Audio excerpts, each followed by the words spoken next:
మనం అరెస్ట్ అవ్వడం చూస్తున్నాం కదా! ఇప్పుడు ఈ విషయంలో చంద్రబాబు నాయుడు గారికి కోర్ట్ షాక్ ఇచ్చిందని చెప్తున్నారు సార్.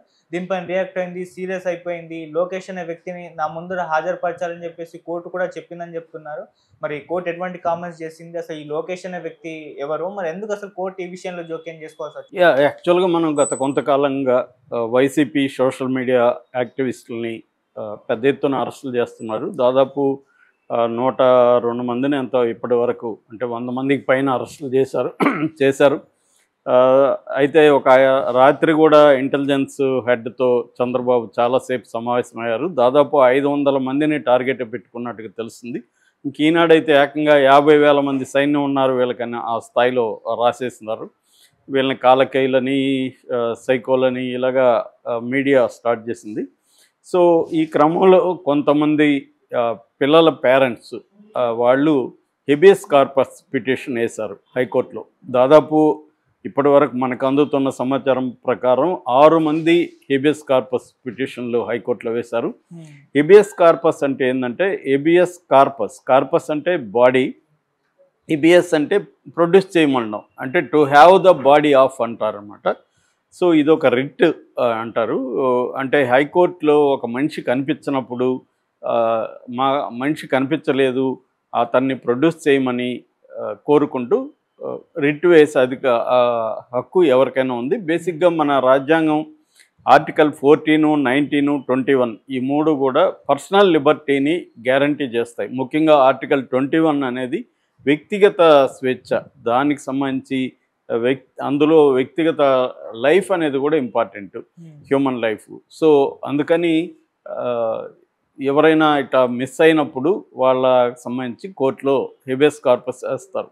ముఖ్యంగా ఆర్టికల్ 21 ఏ స్థాయిలో ఉంటుందంటే 1978లో 44వ రాజ్యాంగ సవరణ జరిగింది. అప్పుడు అసలు అంతకుముందు ఏంటంటే ఎమర్జెన్సీలో ఫండమెంటల్ రైట్స్ను కూడా ఇందిరాగాంధీ రద్దు చేసింది. దాని తర్వాత 1978లో ఈ సవరణ ద్వారా ఎమర్జెన్సీలో కూడా ఆర్టికల్ 21 అనేది రద్దు కాదు అనేది చేశారు. అంటే అంత ఇంపార్టెంట్ అన్నమాట ఇది.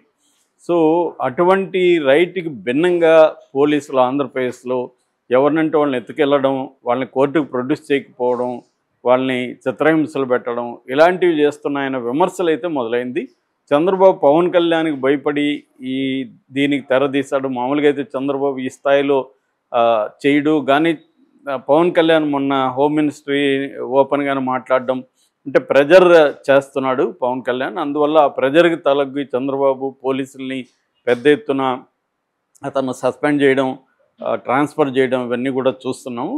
సో దీంట్లో పోలీసులు విచ్చలవిడిగా వాళ్ళ మీద ప్రెజర్ వచ్చింది కాబట్టి పొలిటికల్ ప్రెజరు, సో విచ్చలవిడిగా వాళ్ళు జనాల్ని తీసుకెళ్ళి కొట్టడం రకరకాల చేస్తున్నారు అనేది విమర్శ.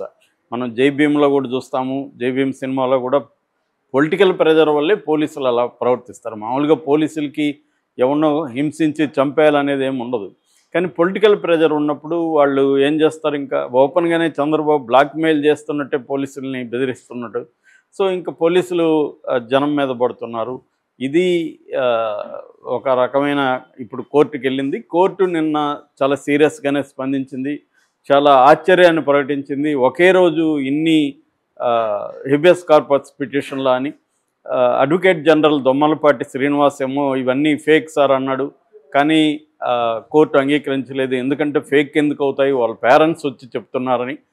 సో ఇప్పటివరకు ఏంటంటే జంకల రామాంజనేయులు, తిరుపతి లోకేష్, మునగాల హరీశ్వర్ రెడ్డి, నక్కిన శ్యామ్, పెద్దిరెడ్డి సుధారాణి, వెంకటరెడ్డి దంపతులు, మహమ్మద్ కాజా బాషా ఈ 6 మందికి సంబంధించిన బంధువులు, పేరెంట్స్ వాళ్ళు కోర్టులో హెబియస్ కార్పస్ వేశారు. దాని మీద సీరియస్ అయింది. ముఖ్యంగా ఫస్ట్ తిరుపతి లోకేష్కి సంబంధించిన హెబియస్ కార్పస్ని విచారించింది కోర్టు. అతన్ని 4వ తేదీ తీసుకెళ్లారు. ఇప్పటి వరకు రాలేదని వాళ్ళ పేరెంట్స్ కోర్టులో చెప్పారు. దాంతో అతను జానకి రామయ్య అనే తిరుపతి ఎస్ఐని పిలిపించింది కోర్టు. అతన్ని అడిగింది, మాకు మండే అతన్ని కోర్టులో ప్రొడ్యూస్ చేయమంది. అతనేమన్నాడంటే మేము 5th మా స్టేషన్కి తీసుకెళ్ళాం, 5th మేము 41 నోటీసులు ఇచ్చి కౌన్సిలింగ్ ఇచ్చి వదిలేసాము, 7th మళ్ళీ ఒకసారి రమ్మన్నాము. అంటే మరి వదిలేసి ఉంటే ఎక్కడికి వెళ్ళాడు అతను, మీ బాధ్యత అది కోర్టుకు ప్రొడ్యూస్ చేయండి 10th అని ఎస్ఐకి చెప్పింది. అలాగే అందరికి కూడా ఈ పర్సన్స్ ఎవరైతే ఇప్పుడు 6 మంది నేను చదివినాను వాళ్ళందరినీ కూడా కోర్టుకు ప్రొడ్యూస్ చేయమని, తర్వాత సీసీటీవీ ఫుటేజ్ మీరు ఏం విచారించారు దానికి సంబంధించిన సీసీటీవీ ఫుటేజ్ కూడా తీసుకురమ్మని చెప్పింది. సో ఇది కొద్దిగా చంద్రబాబుకి ఇబ్బందికరమని చెప్పాలి. ఎందుకంటే ఇప్పుడు ఒకేసారిగా 100 మంది మీద పడి ఇలా చేయడం అనేది నెగిటివ్ పేరు వస్తుంది. ఎందుకంటే ఖచ్చితంగా వైసీపీలో చాలామంది అత్యంత నీచంగా పోస్టులు పెట్టిన మాట వాస్తవం. వాళ్ళ మీద కేసులు పెట్టడంలో తప్పే లేదు. కానీ అది రాజ్యాంగబద్ధంగా వాళ్ళ మీద కేసు పెట్టాలి. అంటే ఇప్పుడు 7 ఏళ్ల కంటే తక్కువ ఉంటే శిక్ష పడే కేసుల్లో పార్టీ 1 నోటీసులు ఇవ్వమని సుప్రీంకోర్టు చెప్పింది. ఇక్కడ హైకోర్టు కూడా చెప్పింది. దానివల్ల తెలుగుదేశం వాళ్ళకి కూడా చాలా లాభం జరిగింది జగన్ ప్రభుత్వంలో అరెస్టులు జరగకుండా.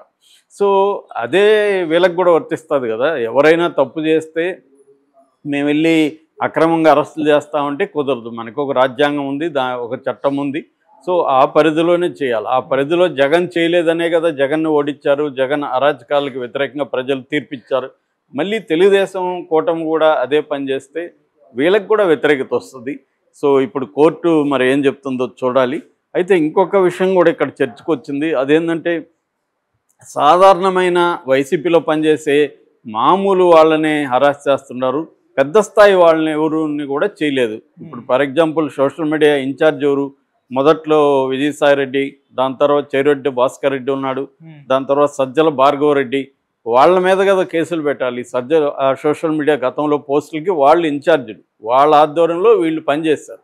వీళ్ళలో చాలామంది ఉద్యోగులు లేక ఇప్పుడు తెలుగుదేశం కూడా నడుపుతుంది. ఆ మధ్య ఎవరో ఒక తెలుగుదేశం ఆఫీస్కి వెళ్తే 600 మంది సోషల్ మీడియాలో పనిచేస్తున్నారని చెప్తున్నారు. మరి 100 మందిని తెలుగుదేశం కూడా పెట్టుకొని చేస్తుంది. తెలుగుదేశం మీడియాలో సోషల్ మీడియాలో కూడా ఇలాగా జగన్ మీద, జగన్కి సంబంధించిన స్త్రీల మీద పెడుతుంది. మొన్ననే విజయమ్మని యాక్సిడెంట్ చేసి జగన్ చంపాలని అప్సెల్గానే తెలుగుదేశం పెట్టింది. ఇది ఏంటంటే ఏ పార్టీ, ఒక పార్టీ ఏదో ఉత్తమరాలు ఇంకొక పార్టీ అధమరాలు అనేది ఏమి లేదు. అన్ని పార్టీల్లోనూ సేమ్ కల్చర్ ఉంది.